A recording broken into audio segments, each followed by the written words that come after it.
right, next one up, we've got Movsar Evloev versus Bryce Mitchell. And I hate to do it to Thug Nasty, but I think I'm going to roll with Evloev here.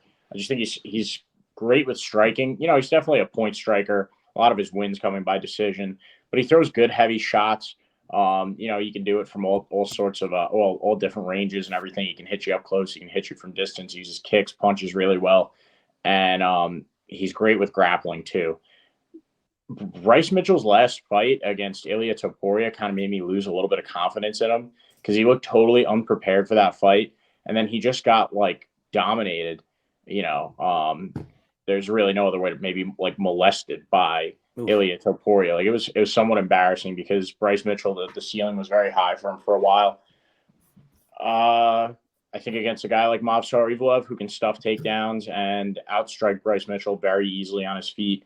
I'm going to roll with Evloev all the time, 10 times out of 10, I think. I hope I'm not proven wrong for my wallet and for the show, but at minus 265, a little bit steep, but I'm going to roll with Evloev.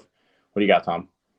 Yeah, Bryce Mitchell. Now, the one thing that I will say about that Ilia Topuria matchup is that was one that I think it was thrown together a little bit on short notice. I know it was only 2 months ago, and he just looked terrible. He got, basically Ilia Topuria had his way with him in that fight, like you said.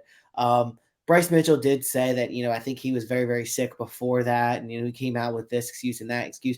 It actually, everybody says oh, I was super sick. I couldn't train. I wasn't myself in that fight. And that may be true. Then they go, that's not an excuse. And I understand what they're trying to say, right? They're saying I'm not making an excuse. I went out there, I lost. He was the better man on that night. But the reason he was the better man on that night is because I wasn't 100%. I was dealing with this. I was dealing with that. And I'm a better fighter than that showed. And in my next fight, you're going to see that. And that very well may be true. But I think even a Bryce Mitchell at his best day with his game and with his style is not going to be enough to beat a Movsar Evloev. He's 16-0 for a reason.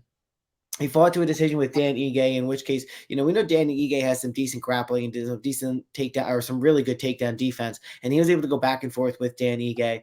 Hakeem Dawodu, his level of competition inside of the UFC has not been that high, which is something that you can point to in terms of the Bryce Mitchell fight. At least he has been in there with the likes of Ilia Topuria. He's been in there and got that dominant win over Edson Barboza, who is aging. He went in there and he got that decision win over Andre Fili. He does have a win over Charles Hossa. So a lot of the competition that we've seen Bryce Mitchell in there against has definitely been better than what we've seen Movsar Evloev against. But the fact is when you look at striking, I think the reason Bryce Mitchell was able to knock down Edson Barboza was because he had that threat of the takedown that we talked about, with the Chrome Gracie fight. Because Bryce Mitchell has been so nasty on the ground with his grappling, with his jiu-jitsu, I think guys are afraid of that, and that leads to him to have more success in the stand-up. I think Movsar Evloev is strong enough in the grappling department where he's not going to be afraid of Bryce Mitchell with the takedown. Ultimately, I think one-on-one, I think Bryce Mitchell probably would have more success in the grappling game of these two guys if it does go to the ground, which I'm thinking it may at some point. But I think when it comes to standing, Movsar Evloev is going to be more, have the advantage of the feet, have the quicker strikes, have the quicker leg kicks, be able to maybe beat up the front leg of Bryce Mitchell that we saw Ilia Topuria beat up, that we saw Edson Barboza start to beat up. So I think I'm still going to roll with Movsar Evloev. I think he's going to be able to keep the fight standing. I think he's going to be the better guy on the feet, land some more damage there. And I think when Bryce Mitchell does get him down, ultimately, I don't think Bryce is going to be able to land a ton of damage. I think Movsar Evloev is going to force some scrambles and force it to be competitive on the ground where Bryce isn't going to be able to land the damage. And the judges are ultimately going to have to look at, maybe Bryce took him down and landed some more takedowns, but he didn't have a ton of control time. And even the time he did have him down, he didn't land the damage that Movsar did on the feet. So for those reasons, I'm going with Movsar Evloev to win by decision. I like the pick. I like it a lot.